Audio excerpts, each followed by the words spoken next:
Hey guys, Welsknight here, bringing another brand new episode in my Total War Attila Campaign Basics tutorial series. And in this episode, we are going to be talking about the family tree and the political menu. So, to access the family tree and the politics, you click on your faction button located right there.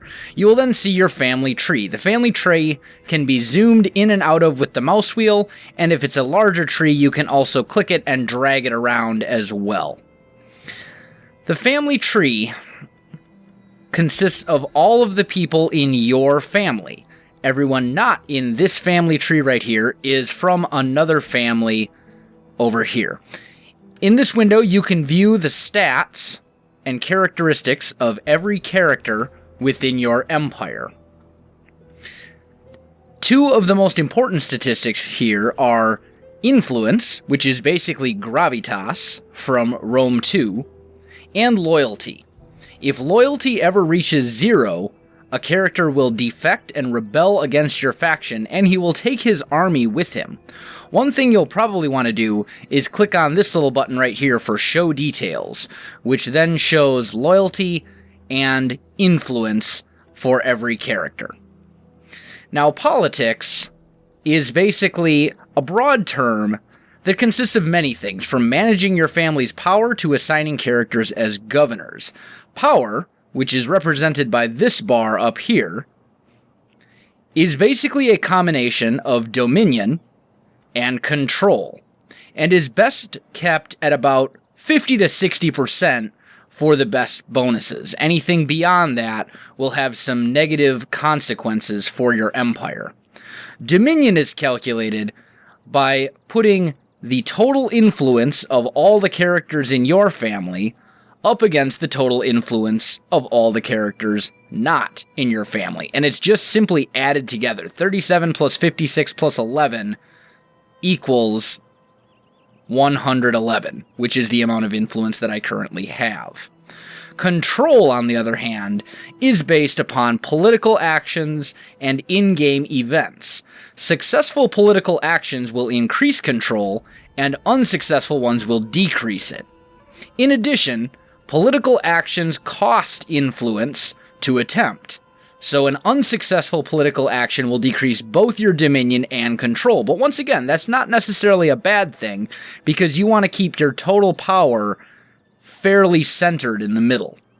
Now, political actions, which you'll find down here, are attempted by choosing a character and then choosing a political action. Finally, you choose a target for that political action, just like I showed you. There are several political actions ranging from assassinate to secure loyalty, become retainer, embezzle funds, all sorts of different things. They're all fairly self-explanatory, though, so I'm not going to go into each one in detail. One that I do want to talk about, however, is this one right here for become retainer. And this is a new thing that basically allows you to take a character in your family and assign him to a higher ranking person.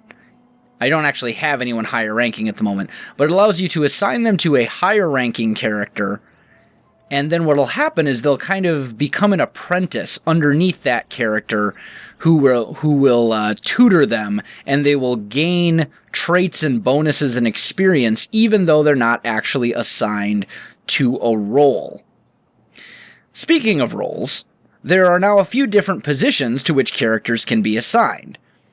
For governors and offices. That's in addition to being generals or admirals. Characters can be assigned as governors of provinces even if you do not control the entire province. A governor will always live in a provincial capital or the largest settlement if you don't control that capital. Governors can issue edicts, and their personal traits will affect the growth of the province. They will also lead the defensive garrison if their settlement is attacked. To assign a governor, you simply choose a character, go to governors right here, and choose the province that you'd like to put the governor in power of. So now this guy's in charge of Libya. In addition to governors, characters can also be assigned offices, which are right over here. This is much like the secure promotion option in Rome 2. Characters assigned to an office will gain traits and influence over time. However, much like governors, there are limited offices available within your empire, so keep that in mind as you assign people. And that's all that I have for you in this tutorial. So guys, if you enjoyed this video, don't forget to like, subscribe, and leave me a comment. I do appreciate it, and it really helps out my channel. You can also find me on Facebook, Twitter, and Twitch. There are links in the video description below, so check that out as well. Otherwise, guys, thanks for watching, and I'll definitely see you next time. And for anyone who doesn't know, Menarain is right in this area of the Evendim region. And it's one of my favorite areas of Evendim. I really like this area because there's a lot of really cool stuff